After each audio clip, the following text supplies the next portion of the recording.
Hi, this is boat time. We are on the way to the Houghs in Banagher, an absolutely amazing pub, and we are going to meet the owner now.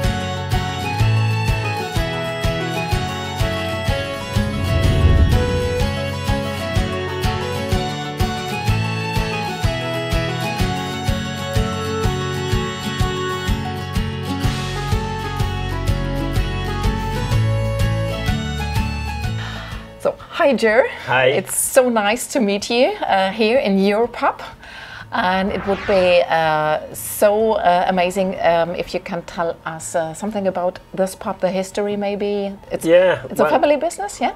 It's been a family business since my grandfather bought it in the mid-40s, and it was a pub before that. Yeah. So I discovered written records, and they start in 1800. And it was a pub in 1800, so that's as far back as we know for sure it was a bar, but pretty sure it was a bar before that. So my friend is an architect, and he was looking around at the structure, and he thinks some of these walls were, he thinks there was a building here and a building there, and they were joined at about in the 1600s. That's when a lot of this settlement you see in Banagher today. So when I say how long has the pub been here, I usually say since the 1600s anyway, you know. Wow. Yeah, so, yeah. And, amazing, very old. Yeah, it's only been in the Hough family. Well, this is, you can hear the, my grandfather, my father, me, and now Jonah maybe. Never know. That'll be the fourth generation. Now, and maybe your son's going on. Yeah, hopefully later. not though. It's such a hard lifestyle. Yeah. The reality of the pub, it's, you know, it's great on the surface, but in behind the scenes it's very difficult life with a family, especially. When we grew up here, there was 8 of us upstairs, 8 children. 8 children. Upstairs. So you have 8 brothers and sisters. Yeah, 4 boys and 4 girls. So by the time you get to a certain age, excuse me, you really want to run away from the place. You don't want to be here. So we all went in our different directions, but I was working in Dublin. I always liked the pub, but I did feel it difficult. It's like almost opening your sitting room up, your home up to the public 7 days a week, all day and all night. Yeah. So then to get anywhere to, like, we never had a life where we could sit down and watch movies together, because it was always, the bar is busy, run down and work, you know, whole family together. Yeah. So it is a tough lifestyle. So I'm hoping, I'd like to keep, because I'm really worried about dying traditions all over the world, and in the Irish pubs especially. But I'm just hoping it can survive. But I don't know, personally, to make that sacrifice, because it's a huge sacrifice to make, you know. Yeah. But you decided to run this pub. Yeah, when I finished, I went to university, and then I travelled around. I was teaching English in Poland, and I worked in America and different places. Then I came back and I was working in Dublin. About every weekend I would drive home and work in the bar Friday, Saturday, Sundays, and then work in Dublin in the weekdays. And eventually I saw there was still opportunities here to have a good business, but my parents were just too old. So you have to, in this business, you have to keeping it the same, but refreshing it every time.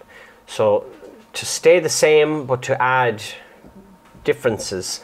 So, you know, introduce cocktails and an outdoor beer garden area, and mix the music up a little bit more than before when my father was doing it. It was Irish music 7 days a week, which is great, and that's what I keep here. But out the back I do some more modern stuff. Okay, yeah. Because if you want to be a sustainable business, you have to attract in a younger clientele, and they're able to drink more, and you know, so that's the way. You have to go on with the future, but don't forget the tradition and the old things. Exactly. Yeah. To marry the two elements together. Yeah. I think that's the key to a good business.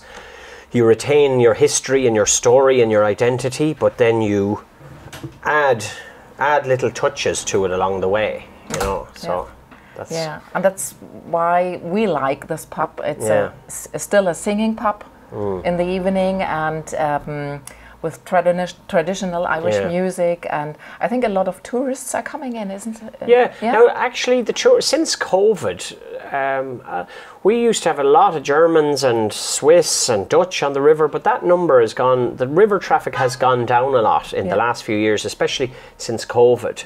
So I don't know what the reason for that is. Is it because other countries are cheaper to go to? No. Is it because Ireland is getting more expensive, or? No, I don't think so. Yeah. We have recognized this as well. It's not so busy than the last years. Yeah. I don't know the reason. No, though. Yeah. I don't think it's the money. But I think it's very important to have a place here for the community to meet. Is that right? For the village? Yeah, I mean, pubs always played an important role in towns and villages in Ireland anyway. And, you know, places to meet. Before the internet came along, this was the only space that people could gather together and talk a business or meet a partner or whatever you wanted to do, go on a date. Now, things have moved online into an alternate universe that's not real. So I think that's taken away a lot. You know, people in rural areas, when they brought in like drink driving bans and smoking bans and people thought this was eroding pub culture.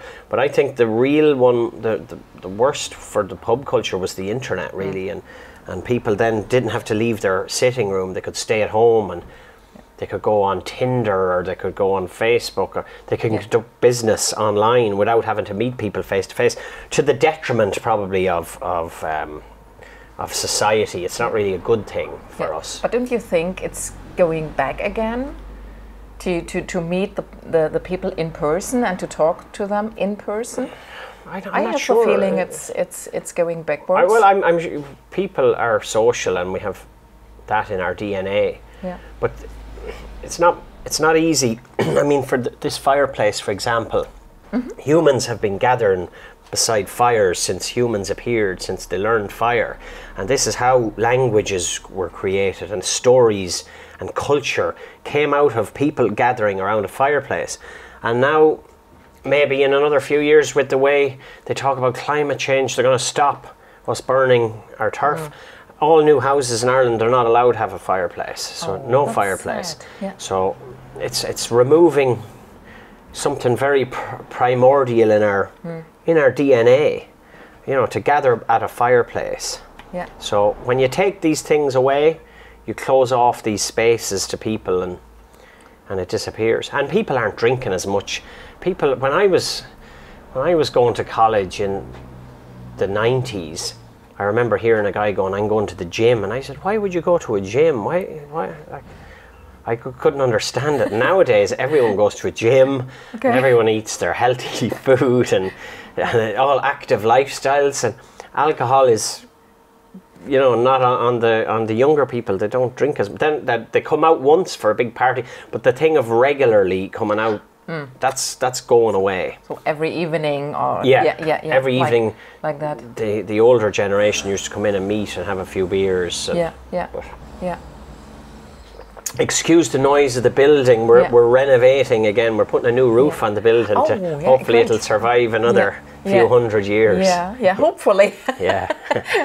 Would be very sad if we lose this place for us as a tourist. And it's so amazing to meet all these lovely Irish people here for us as a German.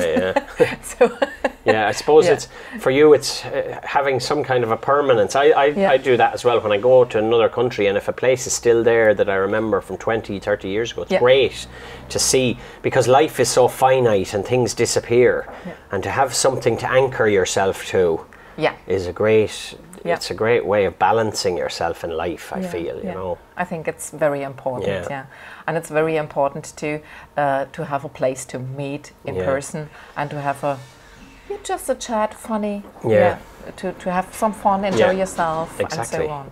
So hopefully you stay here, and it's going on for another 100 years or so. Well, it's gone too late for me now to do anything else. I'm getting too old to pivot any so other direction. Well, I'll be 44 in October, so. That's young. Yeah. Still young enough. Still young enough to write that movie about a pub. Do this. Exactly. We actually come to do the filming. A few weeks ago, there was a guy here who wrote the movie Gladiator.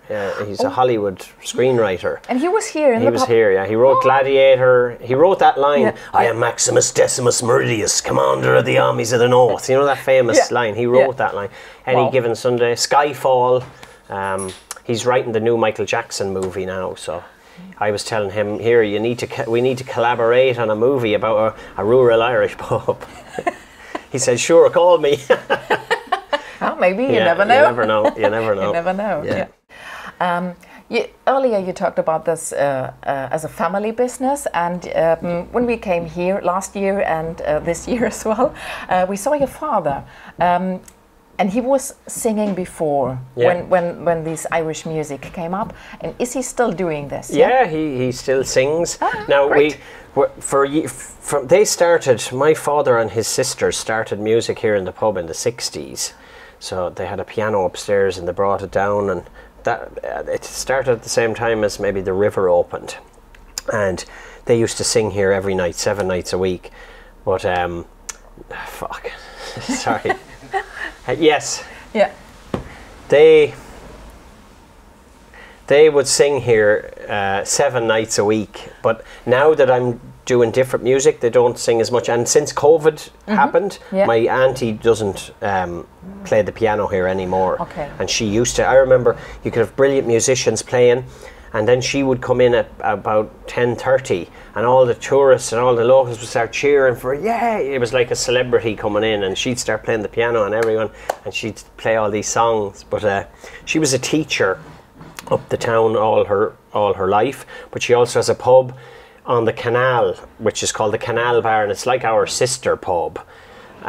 But she doesn't really open it anymore, only once a year for the barge rally, which happens on the 3rd weekend of June every year. So different years maybe I would do it, or my sister or my brother. So this year my 2 sisters, they were working in Canada, so they're back. So they're opening it this weekend, and it opened last night. So they were packed last night, they'll do it tonight and then tomorrow, and then it will close again for the rest of the year. Yeah. But it happens with this barge rally where a load of boats come into the canal. The canal is the Grand Canal. It runs all the way from Dublin, and it meets the Shannon in Shannon Harbour. So it's where it ends. But right now they're trying to make it into a greenway, so like a cycle and walkway. Okay. So maybe in years to come it will be a really popular journey, go on the greenway from Dublin and stop in Shannon Harbour. But it's for boating as well? Yes, it's boats. Well, it used to be the main transport link for rural Ireland from Dublin. They would bring all the Guinness, the grain up to Dublin for the whiskey and the Guinness, and then they would bring the barrels down and unload them in Shannon Harbour, and then it would be transported around the country. But then, there was a big hotel there was big industry, but of course the canals disappeared with the dawn of the rail, and so canals then were left. Now it's just for pleasure boating. But people, now they're trying to make it more touristy, so to have cycle lanes and walkways along, which will be good for that town, you know. It's only a small village. There was 3 bars in it, and now there's only 1, you know. It's like Banagher. There used to be like 11 or 12 bars here 20, 30 years ago, and now there's only 4. So those statistics alone show the decline in the pub industry in Ireland, that it is on the decline. And COVID again, sorry to keep mentioning COVID, that accelerated it, you know. But maybe if you have this at the canal for cycling and maybe canoeing, brings in more tourists. Exactly, and it's growing again. Well, that's what we need to do in Offaly, in the Midlands, because We had the peat industry here, and we had loads of employment, and now the peat industry is gone, and there's no jobs, so they need to start changing these into tourists to find other things. Exactly, bring money into the area. Yeah. So you're thinking about running your sister pub for more often, that you can open it a bit more? Right now, no. I'm so busy because I have 2 young kids, and then this place is like 2 bars with this bar and then the bar and the beer garden, so it gets very busy. And you have to... It's enough work for you. It's enough now at the moment, yeah. It's really maybe hard. Later. Maybe later. Yeah, you never know. It's time is the problem. One question about the beer. What kind of beer is the best one for to sell? Guinness or the other ones? Guinness is our main seller. It's the main seller. Guinness. When I was going to college in the 90s, as I said, Guinness wasn't that cool. You know, young people didn't want Guinness, but now it's become, you know, like this hipster thing where they love older stuff, and now all of a sudden Guinness is cool again. So now all the young people, girls, boys, everything, they're all drinking Guinness again, and there's all this culture and mythology around Guinness, and they have all these terminology like if the Guinness sticks to the glass, or have you got a big dome on your pint, and all this, you know, a lot of it is rubbish, but it sells Guinness, so it's perfect for you. You see, the craft beers came in for a while. Smaller breweries started appearing around Ireland.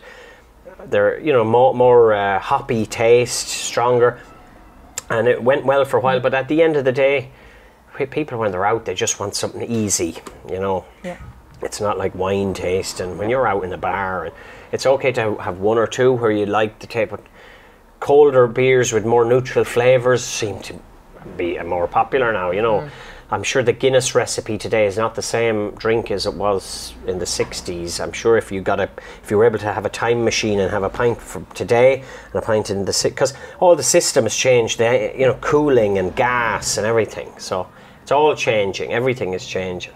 So the taste changes as well. Well, it must. You wouldn't notice incrementally over time, but if you were able to transport yourself back, it would be totally different. Different. It would taste totally different, you know. But I still like it. I like my few pints of Guinness. But the hangovers get worse when you get older. You know. I know.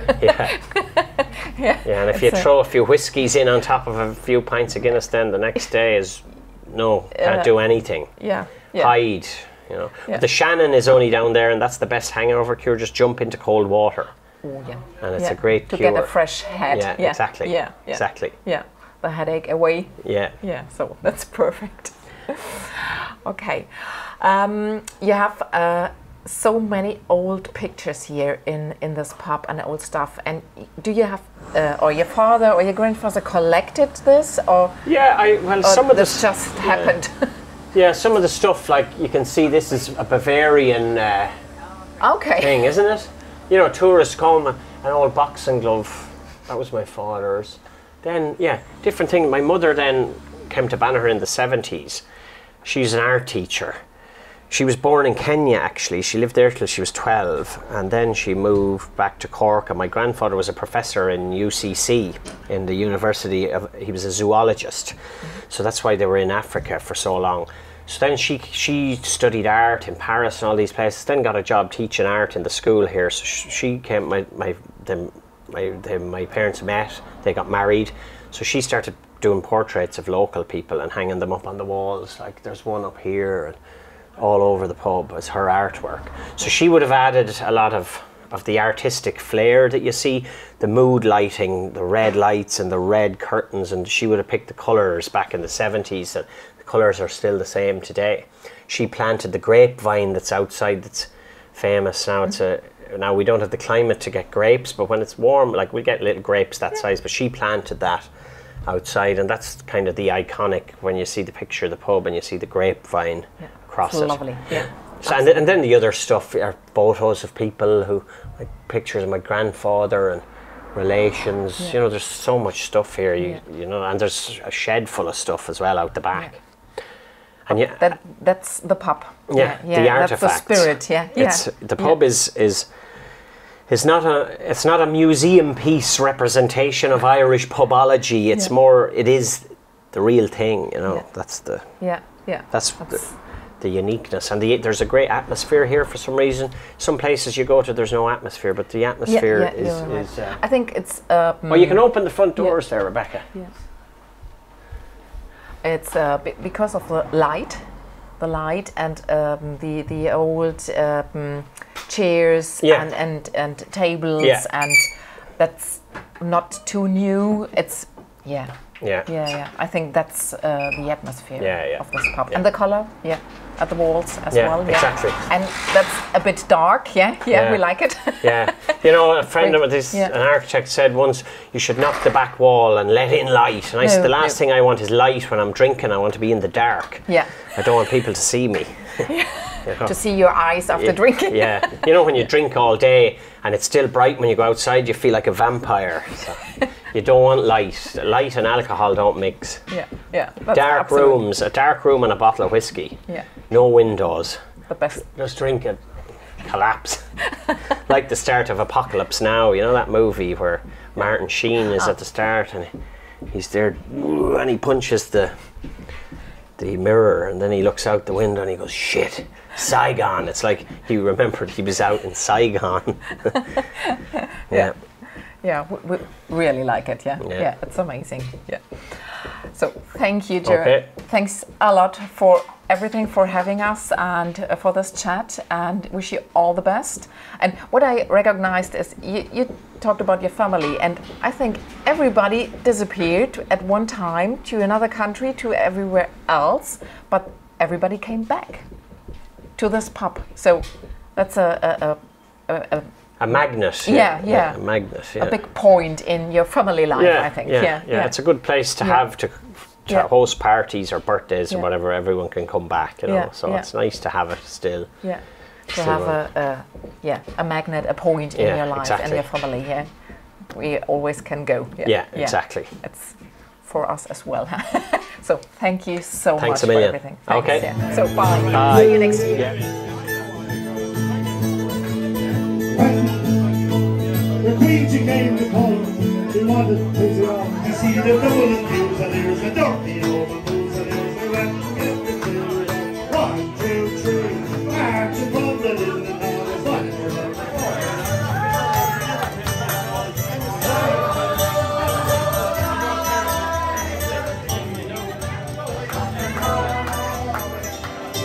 I spent all my money on whiskey and beer, but now I'm with golden quick store.